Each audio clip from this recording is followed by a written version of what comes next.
Hi guys, welcome back to another video. Switched up the angle here a little bit, keep things interesting. Um, so I want to talk a little bit about my Star Wars novel this time. Last video, I was talking about the zombie novel. You might be thinking to yourself, well, why is he writing two books at the same time? That sounds weird. That doesn't sound like conducive to to being able to concentrate and bring the best out of the ideas that you're working on if you're dividing up your thoughts. Well, I'm not working on two at once. The zombie novel's finished. The rough draft's been or it's not even a rough draft. The draft has been finished for over a year, and so I'm just doing the fine tuning, and it's a lot of work. You write it all, and some of the parts you reread it, and it's very frustrating. You're like, what was I thinking when I wrote this? This is like terrible. And then other parts you write, and you're like, oh, that's pretty good. Oh, I must be improving. Blah blah blah. So anyway, that's really all I'm doing with the zombie novel. I'm just fine tuning things, trying to express it, get some expressions better and all that. So it's good. It's fun. The creative thinking is now going into the Star Wars fan fiction, and I just wanted to talk a little bit about it. Maybe sort of, I've already put out the first couple chapters on the Patreon. The chapters are much smaller in the Star Wars novel than are in the zombie novel. Much shorter, sometimes only a page or two long, and the zombie ones, the chapters are, I don't know, 10 pages long or something like that. So it's a different kind of book. It's different pace, all that. So what? Why did I write the book? Why did I write the Star Wars book, A Tale from the Deep Core?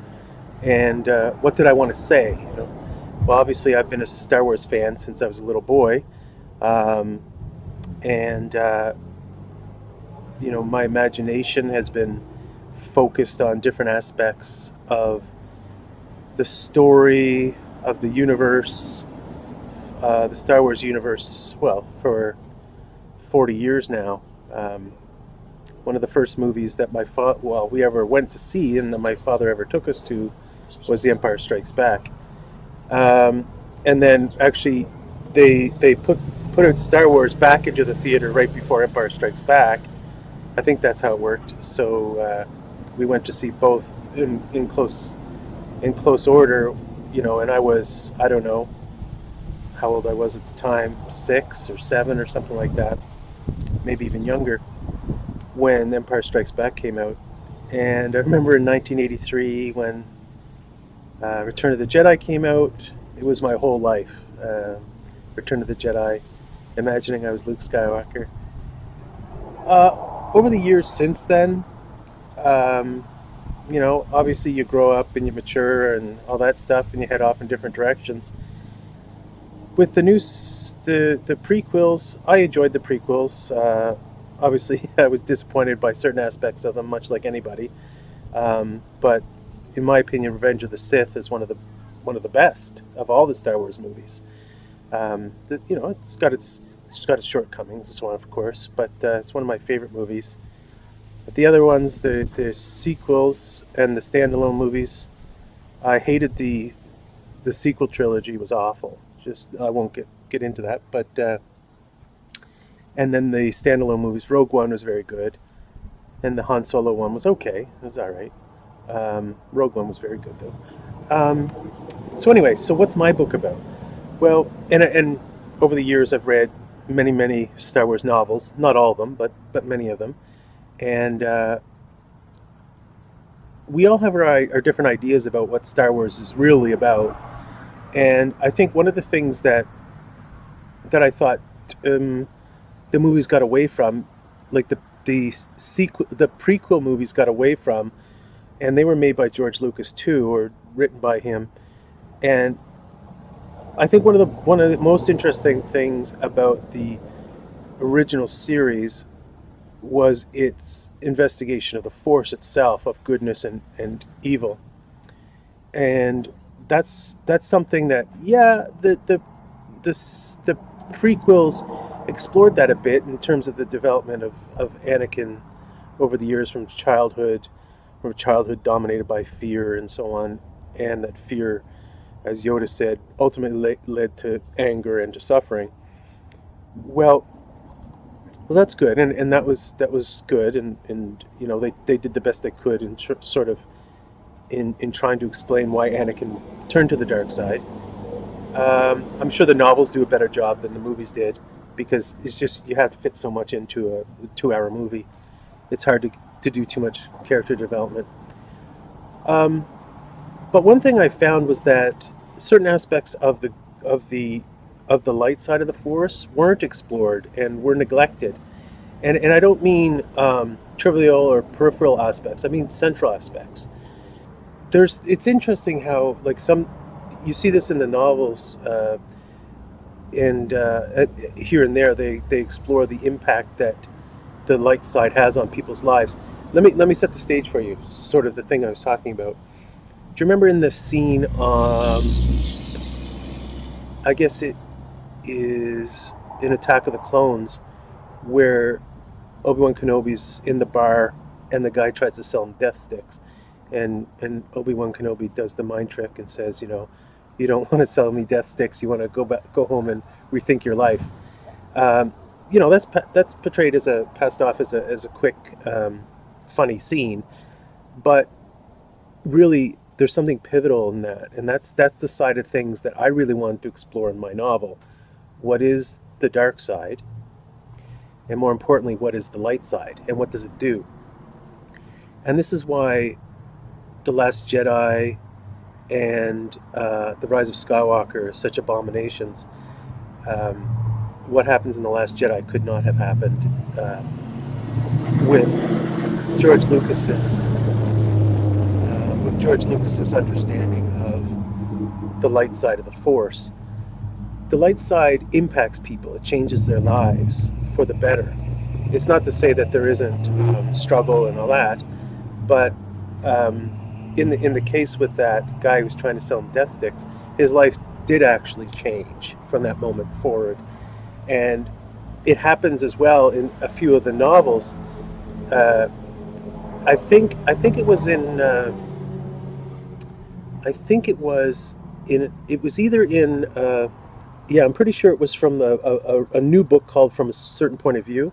These are short stories that pick up on different scenes from the original movie, New Hope, and it talks about the encounter. I think it's from this. It could be Tales from Mos Eisley Cantina. I can't remember which. Um, and it talks about the when Obi-Wan Kenobi and Luke Skywalker. It's the whole "these aren't the droids you're looking for" scene.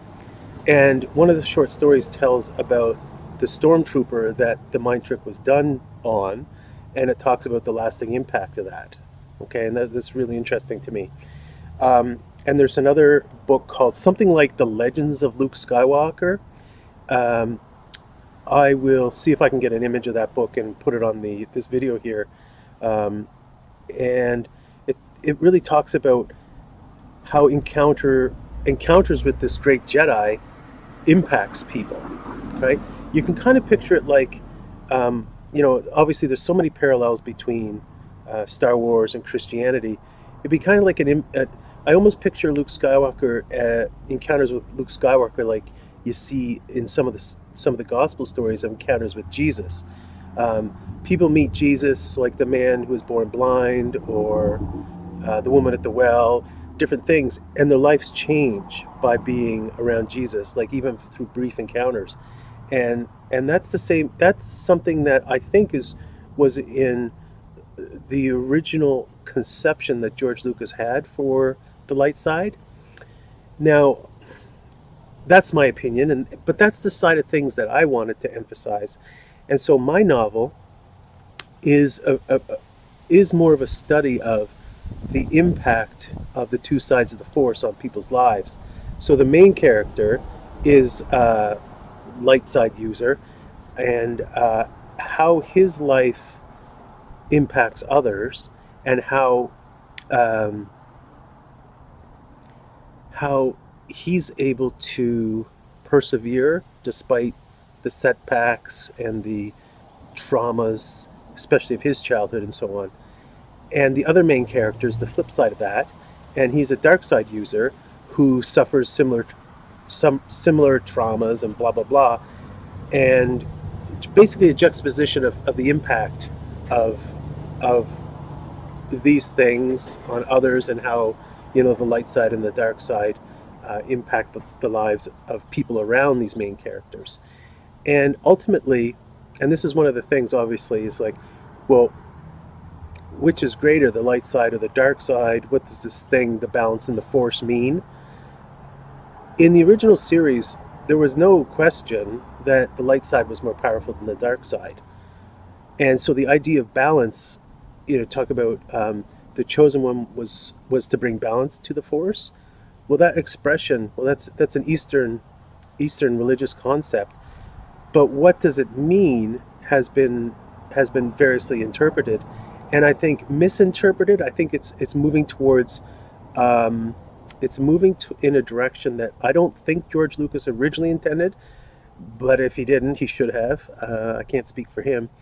And so you see that originally that the light side was considered to be more powerful than the dark side, and that balance, therefore, if there's such a word as balance, if that's a legitimate term, um, then balance can't mean equality. You know, can't be a balanced scale as if both sides are equal. It has to mean something else, um, and that's a possible reading. Even in the later in the prequels, that's a possible reading as well. Uh, balance balance can mean that the light side is where it's supposed to be, because the original Christian understanding of the for lack of a better word, the metaphysics of good and evil, is that good and evil are simply things being in the right place. Okay, uh, you know, Plotinus and Plato and Augustine would say that we have to love things in the right way, and we have to use things in the right way, and that good and evil is basically things doing and being treated the way they're supposed to be. So you're supposed to love more the higher things, right? And you can't put lower things in the place of the higher things and that kind of thing. So I mean, that's balance, but that's things being in the right place, not two sides of a scale being equal.